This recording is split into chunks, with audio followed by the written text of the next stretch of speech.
Many of the master chemists who supervised the conversion were Chinese, brought in specially from Hong Kong.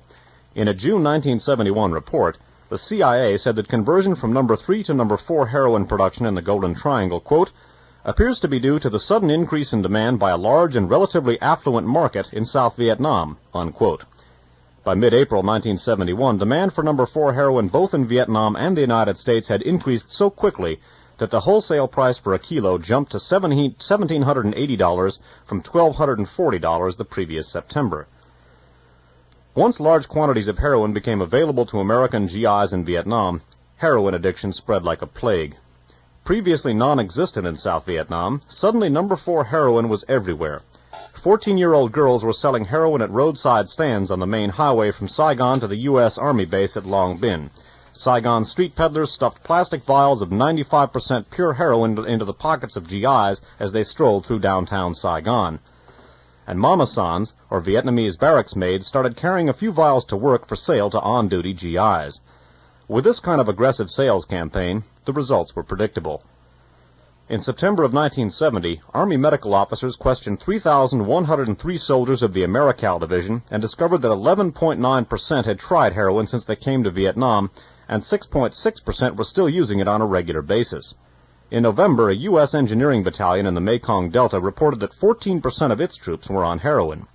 By mid-1971, U.S. Army medical officers were estimating that about 10 to 15%, or 25 to 37,000 of the lower-ranking enlisted men serving in Vietnam were heroin users.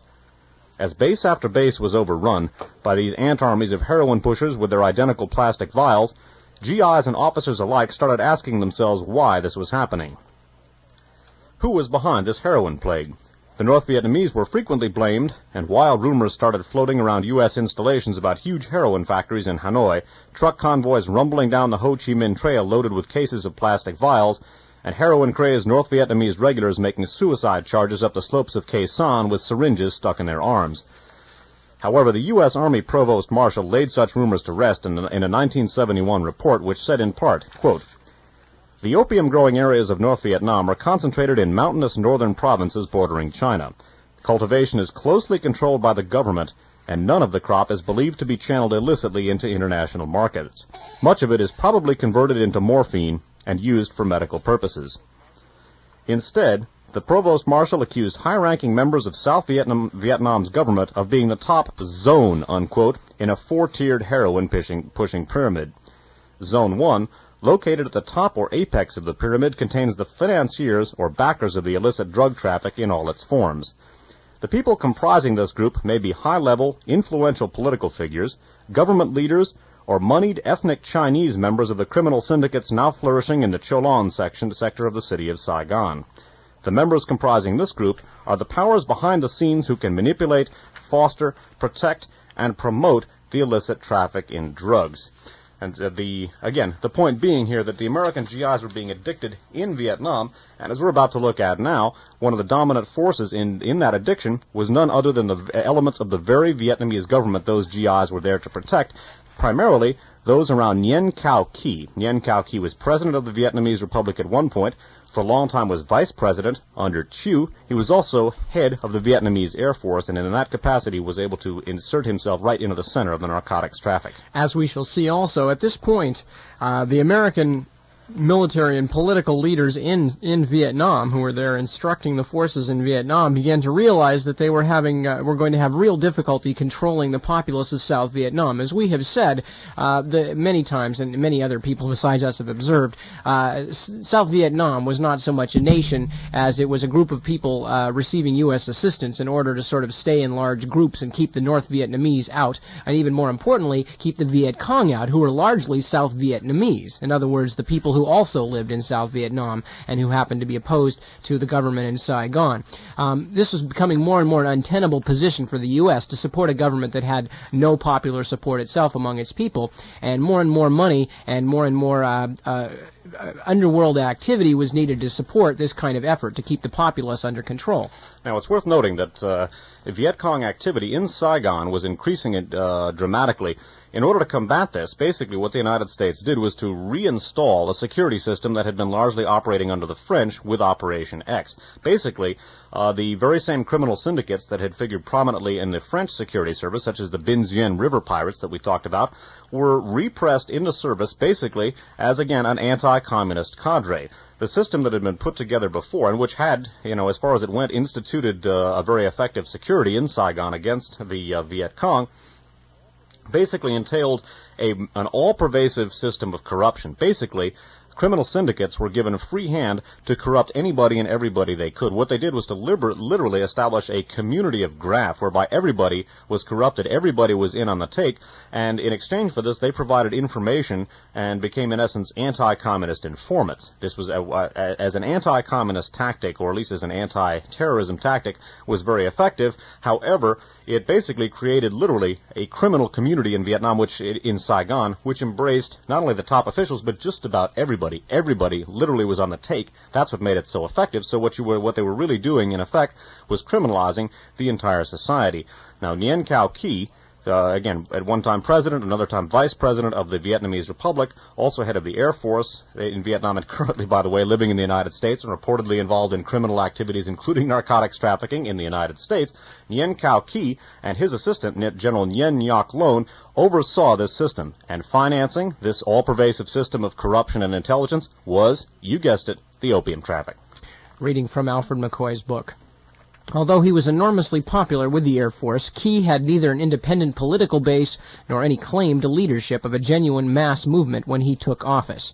This was the office of Premier, the highest political office in South Vietnam. A relative newcomer to politics, Ky was hardly known outside elite circles. Also, Ky seemed to lack the money, the connections, and the capacity for intrigue necessary to build up an effective ruling faction and restore Saigon's security. But he solved these problems in the traditional Vietnamese manner by choosing a power broker, a, quote, heavy, as Machiavellian and corrupt as Bay Vien or Ngo Dinh Yu. This man was General Nguyen Ngoc Loan, L-O-A-N. Loan was easily the brightest of the young Air Force officers. His career was marked by rapid advancement and assignment to such technically demanding jobs as commander of the Light Observation Group and assistant commander of the Tactical Operations Center. Loan also had served as deputy commander to Ky, an old classmate and friend, in the aftermath of the anti-Diem coup. Shortly after Ky took office, he appointed Loan director of the Military Security Service, the MSS. Since MSS was responsible for anti-corruption investigations inside the military, Loan was in an excellent position to protect members of Ky's faction. Several months later, Loan's power increased significantly when he was also appointed director of the Central Intelligence Organization, CIO, which was South Vietnam's CIA, without being asked to resign from the MSS. Finally, in April 1966, Premier Ky announced that General Loan had been appointed to an additional post, Director General of the National Police. Only after Loan had consolidated his position and handpicked his successors did he, quote, step down as director of the MSS and CIO. Not even under Diem had one man controlled so many police and intelligence agencies. In the appointment of Loan to all three posts, the interests of Ky and the Americans coincided. While Premier Ky was using Loan to build up a political machine, the U.S. mission was happy to see a strong man take command of, quote, Saigon's police and intelligence communities, unquote, to drive the NLF out of the capital.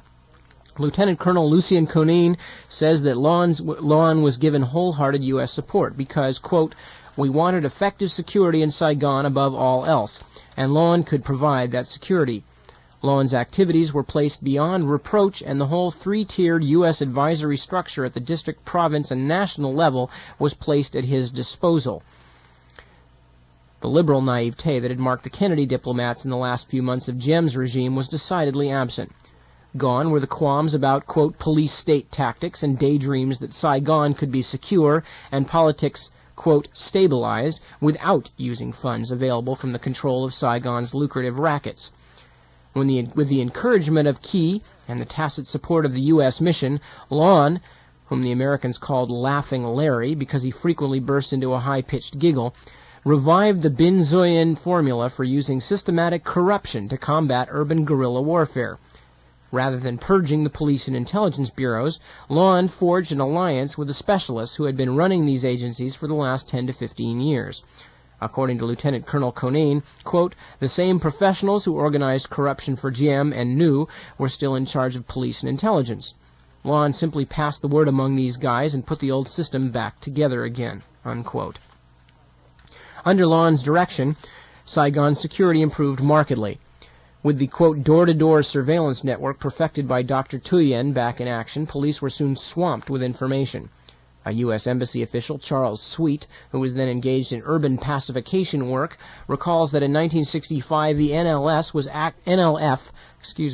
was actually holding daytime rallies in the 6th, 7th, and 8th districts of Cholon, and terrorist incidents were running over 40 a month in District 8 alone. Lon's methods were so effective, however, that from October 1966 until January 1968, there was not a single terrorist incident in District 8. In January 1968, correspondent Robert Chaplin reported that Lon, quote, has done what is generally regarded as a good job of tracking down communist terrorists in Saigon, unquote. Putting the old system back together again, of course, meant reviving large-scale corruption to finance the cash rewards paid to these part-time agents whenever they delivered information. Lon and the police intelligence professionals systematized the corruption, regulating how much each particular agency would collect, how much each officer would skim off for his personal use, and what percentage would be turned over to Key's political machine. Excessive individual corruption was rooted out, and Saigon Cholon's vice rackets, protection rackets, and payoffs were strictly controlled. After several years of watching Lon's system in action, Charles Sweet feels that there were four major sources of graft in South Vietnam. 1. Sale of government jobs by generals or their wives. 2. Administrative corruption, graft, kickbacks, bribes, etc. 3. Military corruption, theft of goods and payroll frauds. And 4. The opium traffic.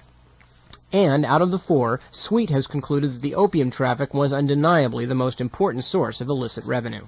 Now, we looked at how American GIs were being addicted to heroin being flown in by the CIA via Air America, grown in Laos by the CIA's so-called secret Hmong or Mao army, and basically that the dominant traffickers in South Vietnam, at whose behest all of this was being done. Of course, it was being used to finance the arms and fighting capacity of the Hmong, but the people involved in turning this heroin traffic around in Vietnam were basically the group of Vietnamese officials and soldiers and flyers around Nguyen Cao Ky, and this was the dominant individual responsible for getting all of these GIs addicted.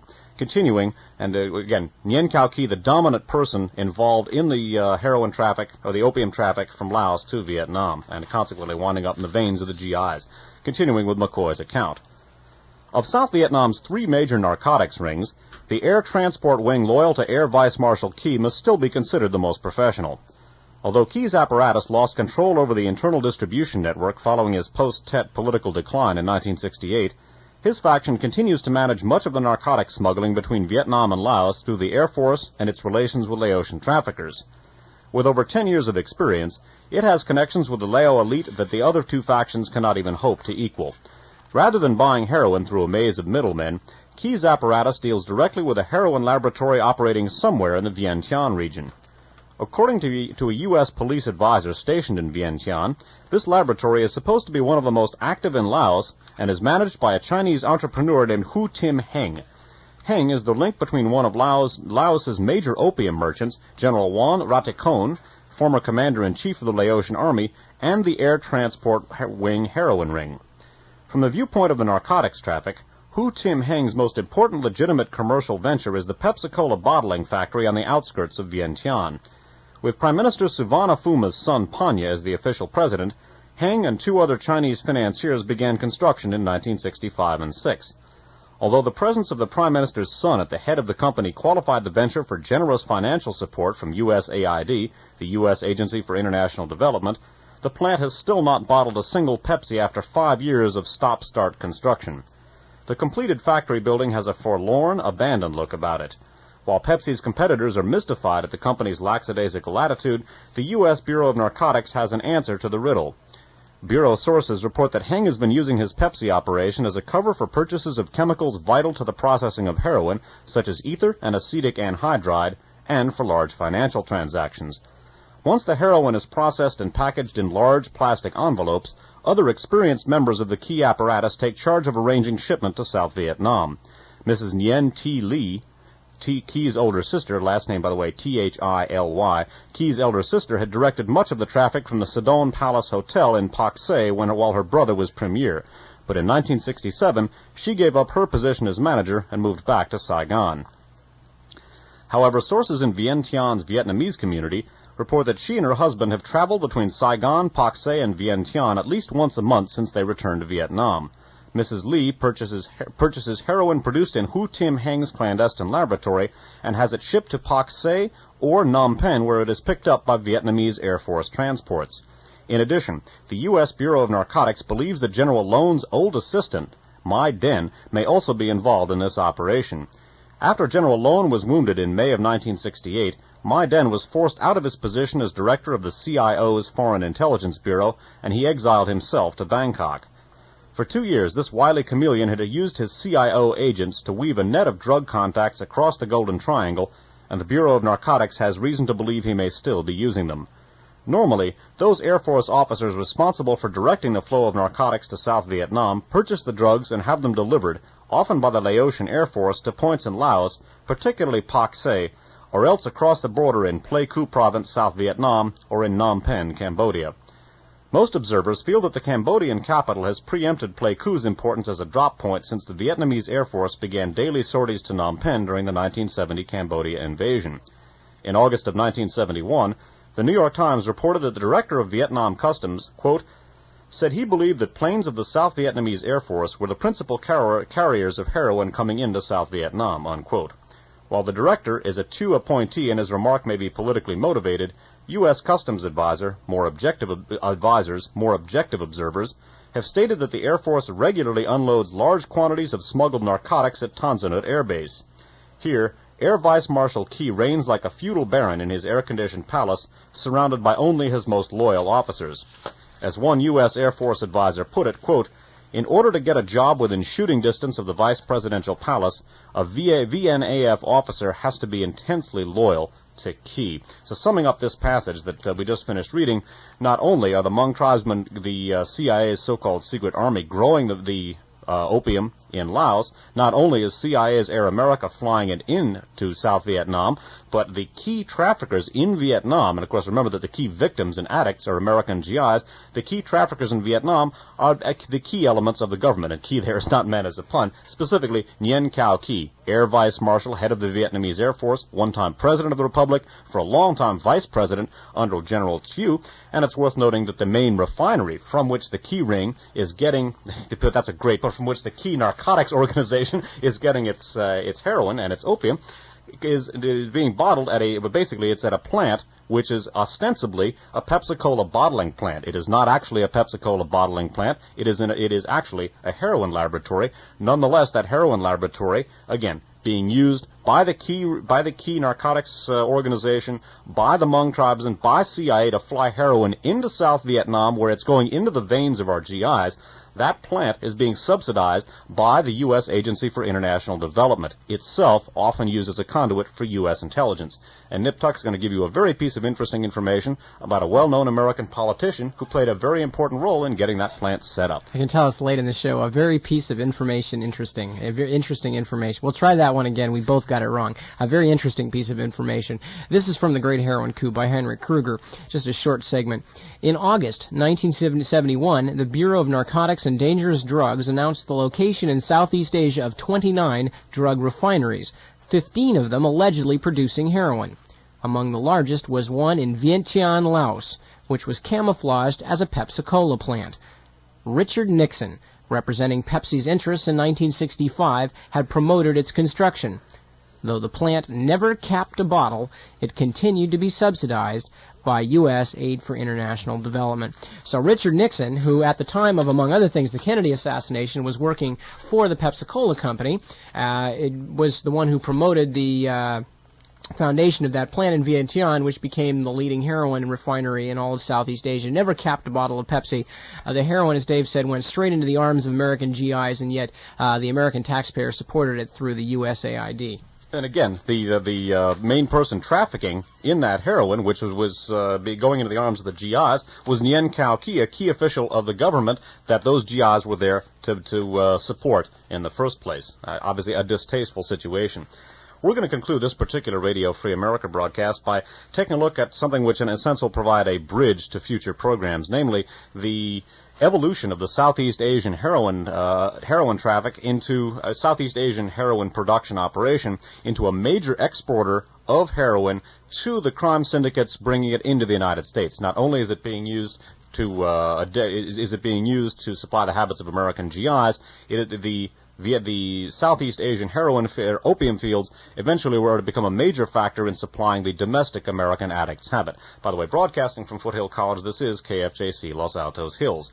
And remember now, the key organization's role, that is KY organization's role, in the narcotics trafficking, because apparently the the U.S. authorities in Vietnam, particularly General Edward Lansdale, one of the prime architects of America's military and political policy there, decided to overlook the role of the Corsican syndicate in the Saigon heroin trafficking and in the Southeast Asian role in general. The Corsicans, obviously, Vietnam was a French, Indochina was a French colony. The Corsicans wound up there as well. And the Corsicans and the Vietnamese heroin traffickers, the Corsicans began contracting with Nguyen Cao Ky to get Vietnamese heroin sent to their Marseille laboratories.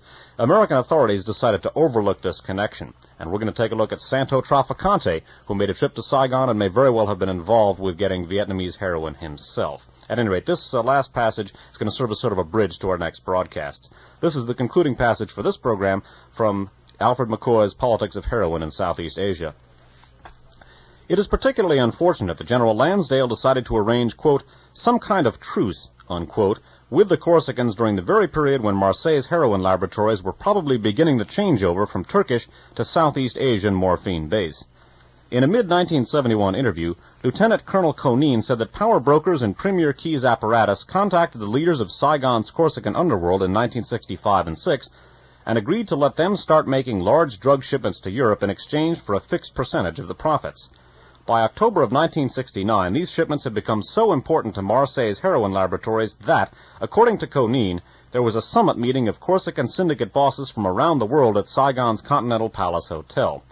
Syndicate leaders from Marseille, Bangkok, Vientiane, and Phnom Penh flew in for the meeting, which discussed a wide range of international rackets, but probably focused on reorganizing the narcotics traffic. According to one well-informed U.S. diplomat in Saigon, the U.S. Embassy has a reliable Corsican informant who claims that similar meetings were also held in 1968 and 1970 at the Continental Palace.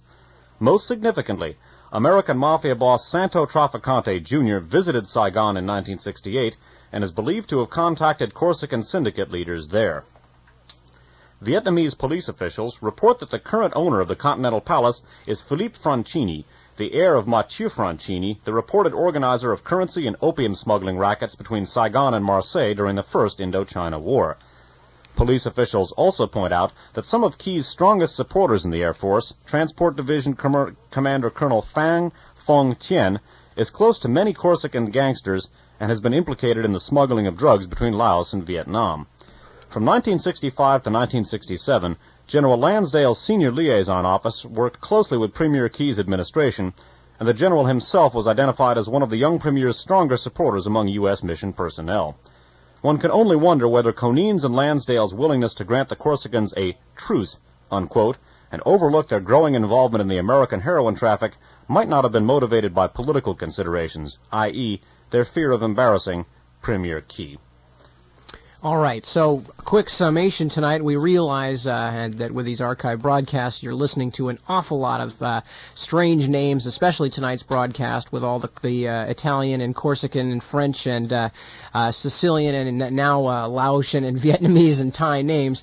It's very complicated. This is the reason, of course, that we advocate taping them. In just a moment, Dave is going to tell you about where you can get a tape if you were not able to tape this broadcast yourself. Just to cap the main high points, just so you can go away with this clear. We talked probably should call them the most significant points in the present context. That's right. We're going to stay away from it's key. It's like talking about the key ring. You know? Yeah, we're going to stay away from key for the rest of the day. Capping the most significant points off. And what started as originally a marriage of convenience between American intelligence and the American military and certain underworld organizations, namely the Corsican Union Corse underworld gang and, of course, the Sicilian Mafia, after becoming originally a marriage of convenience for political purposes, so that these groups could be used to suppress labor and leftist political organizations in Europe at the end of World War II, before very long, the intelligence forces of France and the United States found out how very valuable the opium traffic that these underworld gangs were involved in could be, and how very lucrative they could be in terms of being able to use the money to supply political forces. Of course, also the same thing happened in China, where Chiang Kai-shek's intelligence operation was based almost entirely upon drug-dealing gangs, and later when the United States began to have liaison directly with Chiang Kai-shek's intelligence chief, that liaison was in fact right through the same network and operations. So later on, when France and then after them the United States made Southeast Asia the focus of much of their policy for Asia and stopping communism, the combination of these things, the French connections into the opium traffic, and of course the profound involvement of Chiang Kai-shek's Chinese refugees, the KMT, the Kuomintang, meant that the United States would become more and more involved with the heroin traffic, and eventually, by the late 1950s and the mid-1960s, the United States was actively involved to the extent of having a CIA proprietary airline, Air America, actually flying Laotian opium down from the hills to the flatlands, and opium that later wound up being refined in a Pepsi-Cola bottling plant that was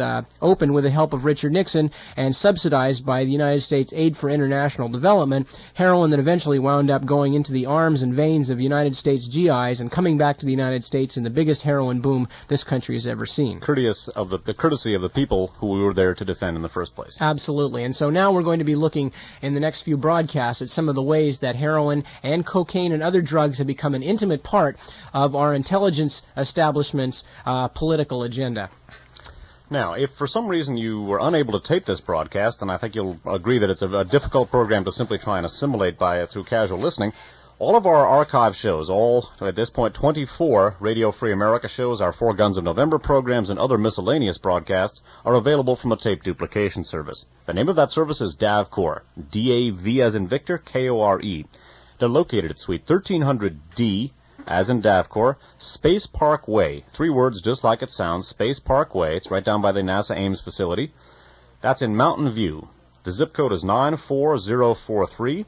Phone number is area code 415-969-3030. Write or phone to the attention of Paul. Once again, DAVCORE, Suite 1300D, Space Park Way, Mountain View, California, 94043, area code 415-969-3030. And again, neither Nip nor myself nor KFJC makes a sou off of that. We don't make any money off of it. This is strictly, literally, FYI, and for your convenience as well. All right, now stay tuned for Radio Dada, which has graciously allowed us to run a few minutes over. That will be on until 2 o'clock in the morning. And we will be back Sunday with our regular One Step Beyond broadcast from 8 to 11. And as soon as we have a date, in approximately 4 to 5 weeks from now for our next Radio Free America broadcast, we will give you that.